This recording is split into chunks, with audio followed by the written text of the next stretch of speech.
আসসালামু আলাইকুম। বাংলাদেশ বেতার গোপালগঞ্জ খবর পড়ছি লাবণী অধিকারী। মৎস্য ও প্রাণী সম্পদ উপদেষ্টা ফরিদা আক্তার বলেছেন, বাংলাদেশের চিংড়ির স্বাদ ও মান বিশ্বব্যাপী স্বীকৃত।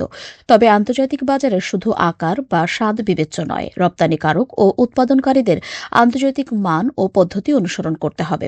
গতকাল সকালে বাগেরহাটের ফকিরহাট উপজেলার ফলতিতা মৎস্য অবতরণ কেন্দ্র পরিদর্শন ও আড়ত মালিকদের সঙ্গে এক মতবিনিময় সভায় একথা বলেন তিনি বলেন, দেশের ভেতরে অবৈধভাবে পণ্য আসা কোনোভাবেই গ্রহণযোগ্য নয়। এতে সরকারের রাজস্ব ক্ষতিগ্রস্ত হয় এবং ব্যবসায়ীরাও ন্যায্যভাবে লাভবান হতে পারেন না। বিদ্যুৎ প্রসঙ্গে উপদেষ্টা বলেন, কৃষিখাতে যে ভর্তুকিযুক্ত বিদ্যুৎ সুবিধা রয়েছে, মৎস্য খাতে এখনও তা পায়নি। তবে গত এক বছর ধরে এ বিষয়ে কাজ চলমান রয়েছে। দেশের মৎস্য খাত সম্পর্কে উপদেষ্টা বলেন, পদ্ধতিগত ঘাটতির কারণে বাংলাদেশ এখনও এ খাত থেকে পূর্ণাঙ্গ সুফল অর্জন করতে পারেনি। প্রাকৃতিক উৎস থেকে মাছের পোনা আহরণে আইনগত সীমাবদ্ধতা থাকায় পোনা উৎপাদনে ঘাটতি থাকায় হ্যাচারির সংখ্যা আরও বৃদ্ধি করতে হবে। সভায় মৎস্য অধিদপ্তরের মহাপরিচালক ড মোহাম্মদ আব্দুর রউফ, মৎস্য ও প্রাণী সম্পদ মন্ত্রণালয়ের যুগ্ম সচিব ড আবু নঈম মোহাম্মদ আব্দুস সবুর, বাগেরহাট জেলা প্রশাসক মোহাম্মদ বাতেন ও জেলা মৎস্য কর্মকর্তা রাজকুমার বিশ্বাস সহ সংশ্লিষ্টরা এ সময় উপস্থিত ছিলেন।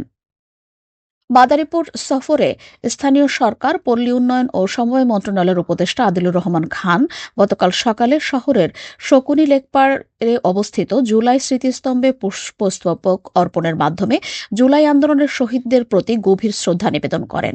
এ সময় তিনি শহীদদের আত্মার মাগফিরাত কামনায় দোয়া ও স্মৃতিস্তম্ভ প্রাঙ্গণে বৃক্ষরোপণ করেন। পরে তিনি সদর উপজেলার ঘটমাঝি এলাকায় রাজধানী ঢাকায় গুলিতে নিহত জুলাই আন্দোলনের শহীদ মামুন সর্দারের কবর জিয়ারত করেন এবং তার পরিবারের সদস্যদের সঙ্গে সাক্ষাৎ করেন।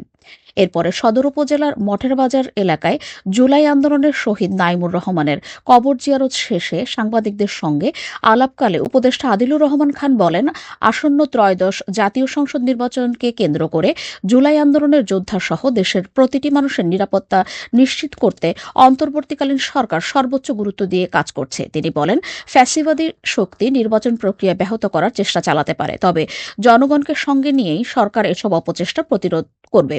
তিনি আরও বলেন, কোনো দেশপ্রেমিক নাগরিক নির্বাচন নিয়ে সংশয় প্রকাশ করবে না। দেশের প্রতিটি সচেতন মানুষ সুষ্ঠু, অবাধ ও নিরপেক্ষ নির্বাচন নিশ্চিত করতে এগিয়ে আসবে। ত্রয়োদশ জাতীয় সংসদ নির্বাচন অবাধ ও নিরপেক্ষভাবে অনুষ্ঠিত হবে এবং যারা নির্বাচন বানচালের চেষ্টা করবে তাদের বিরুদ্ধে কঠোর ব্যবস্থা নেওয়া হবে।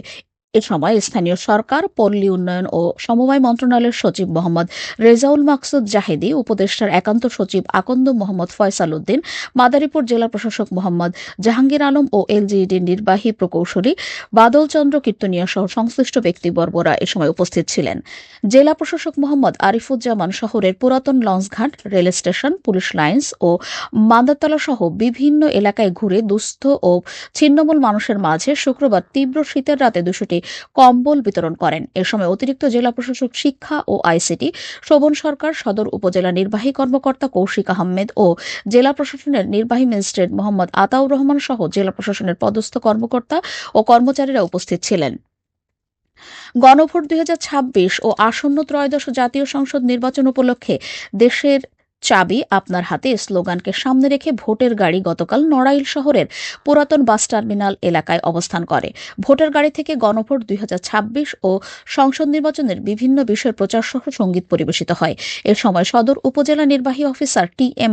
রাহসিন কবির, জেলা তথ্য অফিসার মোহাম্মদ রোস্তম আলী ও জেলা কালচারাল অফিসার মোহাম্মদ বাকিবিল বাড়ি সহ বিভিন্ন শ্রেণী পেশার মানুষ উপস্থিত ছিলেন। ঘন কুয়াশা আর প্রচণ্ড শীতে গোপালগঞ্জের জনজীবন বিপর্যস্ত হয়ে পড়েছে। তাপমাত্রা নেমেছে 13 ডিগ্রি সেলসিয়াসে। প্রয়োজন ছাড়া ঘর থেকে বের হচ্ছে না কেউ। মহাসড়কগুলোতে দিনের বেলায় হেডলাইট জ্বালিয়ে যানবাহন চলাচল করতে দেখা যায়। শীতে বেশি কষ্ট পাচ্ছে বৃদ্ধ ও শিশুরা। এছাড়া প্রচণ্ড ঠান্ডার কারণে বোরো ধান রোপণে ব্যাঘাত ঘটছে কৃষকদের। সকাল থেকেই দেখা মেলেনি সূর্যের। আবহাওয়া অফিস জানিয়েছে, গতকাল সর্বনিম্ন তাপমাত্রা রেকর্ড করা হয়েছে 13 ডিগ্রি সেলসিয়াস। বাতাসের আর্দ্রতা ছিল 97%। এমন আবহাওয়া জানুয়ারি মাসের প্রথম সপ্তাহ পর্যন্ত থাকতে পারে বলে জানায় আবহাওয়া অফিস। গোপালগঞ্জের কোটালীপাড়ায় অ্যাম্বুলেন্স ও যাত্রীবাহী মাহেন্দ্রের সংঘর্ষে নারী সহ অন্তত 7 জন আহত হয়েছে। গতকাল দুপুরে গোপালগঞ্জ কোটালীপাড়া সড়কের কাজী মন্টু ফিলিং স্টেশনের সামনে এই দুর্ঘটনা ঘটে। পুলিশ জানায়, কয়েকজন যাত্রী নিয়ে একটি মাহেন্দ্র গোপালগঞ্জের দিকে যাচ্ছিল। এ সময় মাহেন্দ্রটি কাজী মন্টু ফিলিং স্টেশনের সামনে পৌঁছালে একটি অ্যাম্বুলেন্সের পিছনে সজোরে ধাক্কা মারে। এতে মাহেন্দ্রের ৭ জন যাত্রী মারাত্মক আহত হন। পরে আহতদের উদ্ধার করে কোটালীপাড়া উপজেলা স্বাস্থ্য কমপ্লেক্সে চিকিৎসার জন্য ভর্তি করা হয়। সবশেষে আবহাওয়া।